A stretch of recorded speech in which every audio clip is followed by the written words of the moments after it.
Hi, my name is Savanna Stuteville. I have two younger brothers. Andy is 16 years old and Matthew is 14 years old. Andy has autism. When Andy was born, I was only 1.5 years old. Andy was officially diagnosed at the age of 3, but I was still too young to fully understand what autism meant. I never understood why he didn't want to play with me like the other kids did. I thought he didn't like me. I would always ask why won't he play with me. As we grew up, I began to understand what autism meant for Andy and our family. I was able to understand more why he is the way he is. When we were younger, it all seemed normal to me, and I didn't think much about him being different until I got older. When I begin to think about social situations, I can now see how autism has defined our family and defined who we are today.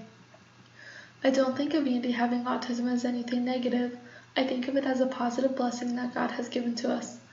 Andy's autism has been such a blessing in my life growing up, and I would not be the person I am today if I didn't have him in my life. Every day we learn from Andy, and he teaches us so many things. Growing up with Andy has been a unique experience with lots of joy. Living with autism in our family hasn't always been easy, but there have been more joy than struggles. Our family has a great sense of humor. Most people with autism aren't able to pick up on social cues, and they have a harder time telling if someone is joking or being serious. Over the years, watching my brother join in on our sense of humor has been a great joy to watch. His little phrases and comments and humor brightens all of our days. For example, when he doesn't want to try new food, he says he's allergic. And when he doesn't want anyone to know about something, especially school, he says he has revealophobia. When he doesn't want to do work, he always says he's retired or too old for work. One day he also looked up the word ergophobia to show his fear for work. He is always surprising us with his awesome sense of humor. The only time Andy ever really hangs around friends is when he's hanging with me and my friends.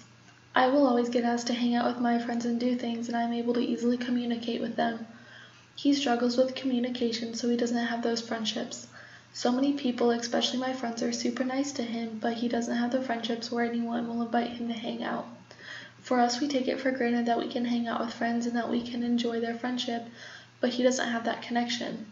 Others don't invite him because they don't know how to relate to him, and I can understand him and kind of relate to him on a certain level, and it makes me sad that no one else is able to. It also makes me thankful to be there for him, not only to be his sister, but to be his best friend. All 4 years of high school, I was a part of marching band. In my sophomore year, Andy decided to join band for his freshman year. He struggled with marching at first, and I had to teach him everything about how the program worked and how to do everything. I spent a lot of time on that field attempting to get him to be able to march, which showed me patience. I had to focus on him and help him instead of just worrying about myself, which taught me how to care for others and to be selfless, and it really taught me the importance of helping others. Everyone always tells me how much he looks up to me, and that's really showed me how to be a good role model. Andy's thing is movies, and he knows so much about movies, and he spends so much time researching them, and I love being able to hear about all of these movies. He's also really creative, and he'll create his own movie ideas, and I believe in him to one day be able to do something in the movie industry. I really enjoy Disney movies, so him and I have a special bond over Disney. Every day I would drive him to school, and we would listen to Disney music in our car, and that was our way to bond. There are so many special moments like that I get to spend with Andy, and I just think about how many people know Andy and how many of them don't get to see those moments with him, and it makes me so thankful I get to be his older sister and experience all these little moments with him. Living every day with Andy seems completely normal to me, but when I do stuff like make this video, it makes me think about everything and how he sees the world and how others see him. My mom always tells me how he thinks I'm his world, and I've never thought about that before, and it makes me realize how big of an impact I actually have on him, and I feel so blessed that he sees me like that. It also makes me so thankful to have that special connection with him, and it makes me so sad to have to leave him for college this year. I can tell too that it's going to be hard on Andy when I leave for college.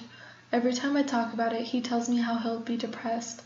One night I was talking about college and leaving, and he goes, "Yeah, I'll be depressed, and my annoyings will be gone, and my movies and sayings will be gone, and my memories will be gone." And pretty much everything you think of when you think of Andy, he said it would be gone, and that just breaks my heart.